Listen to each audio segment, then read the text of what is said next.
During this pregnancy, she felt very strong, and there was really no concern.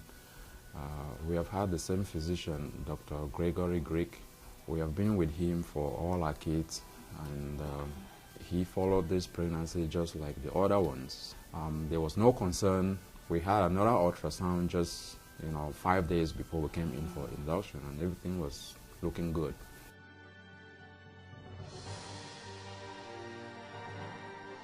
So when we got here, the nurses in charge came. They induced me. Then everything was going on well. So I think it was about around 6:30. The nurse said I was ready. I was 10 centimeters dilated. Later on, when the doctor was ready, they asked me to push. So it was just 2 pushes, and the baby just came out. The baby came out.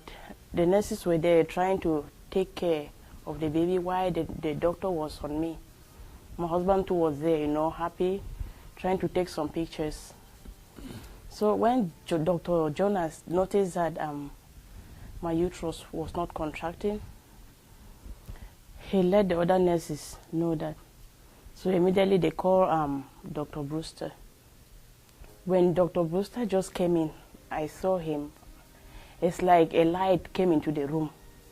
I felt some hope. So when he came in now, he came and said, "Florence, don't worry, you are going to be okay." There was a sign of relief at that time.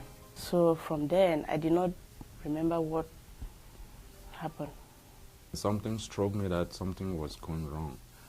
I left. I wasn't able to take the picture of the baby on the scale anymore, so I rushed over there, and the first thing that made me feel that something really bad was going on was as I was going over to her bedside, Dr. Johannes kind of like held me and said, maybe I should sit in a chair that was next to the bed, and was asking me whether I'm going to be okay to withstand seeing blood and that kind of stuff. I said, no, I'm going to be fine.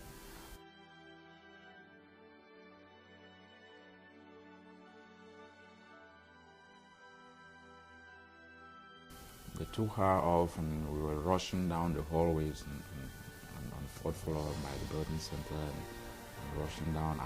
At the moment, I was just confused. I was lost. I didn't understand what was happening. I felt like I lost everything. It felt like the world had collapsed in front of me, and I didn't know what else to say or to do at that point. And the nurses over the nursery, they showed me the baby. They had cleaned her and dressed her up, and she was looking beautiful. I managed to hold the baby for a few minutes and put her back into the bassinet, and I stood there, and the other nurses at the birthing center, they were helping me, trying to comfort me.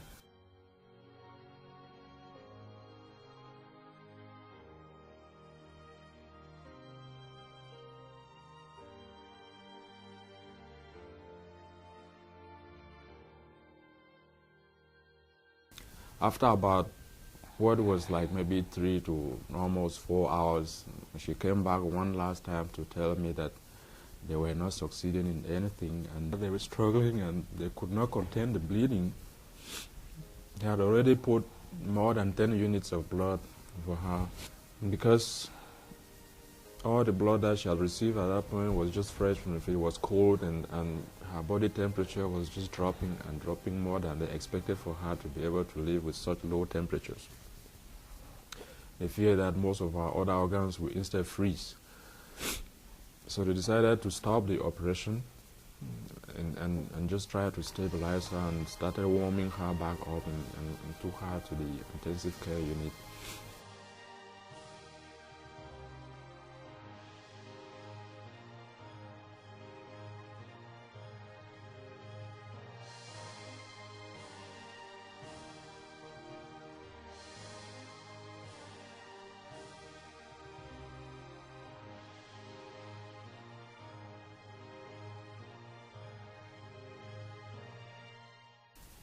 And what was even a miracle to us in the whole deal is the fact that they said the baby's strength was already beginning to overwhelm the fibroid, and as a result, the fibroid was shrinking and dying. So much so that by the time we got to delivery, almost some kind of like a scar was beginning to develop on the area where the fibroid had originally been growing.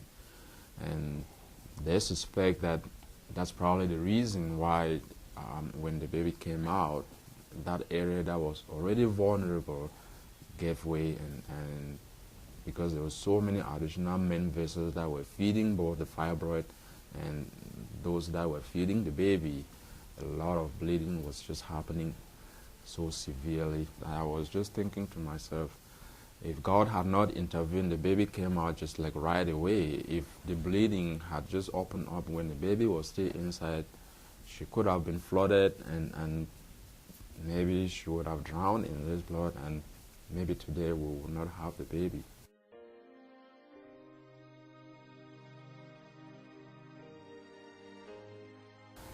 There's been a lot of extraordinary people that have been working so hard to make this happen. Certainly the team over in ICU, beginning with the team of doctors that worked on her during that emergency and in the operation room, from labor room all the way. Dr. Brewster was leading all this team of doctors. We were only told that there were more than 30 different physicians and nurses. I want to extend really sincere thanks to Dr. Sednes Hoff. I think she was brilliant and very professional. So thank God that we had a miracle this early 2012. Yeah, we were able to have both the baby, and we still have my wife here today.